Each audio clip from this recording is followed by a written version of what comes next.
How to check your watch history on Facebook app. Hi guys, welcome back to our channel. Today in this video tutorial, we'll be discussing about checking your watch history in Facebook. So now let's get started.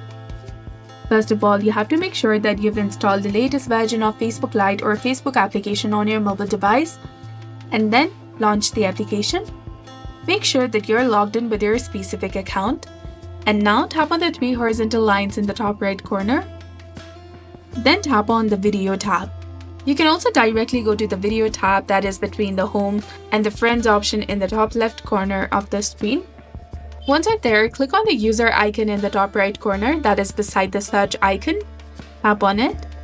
There you will see three different options, that is saved videos, history, and mobile data use.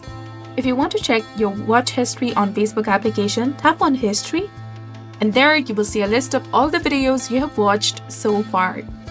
So that's it for this tutorial. If you found this guide helpful, please give it a thumbs up and subscribe to our channel. Thanks for watching. See you in the next one.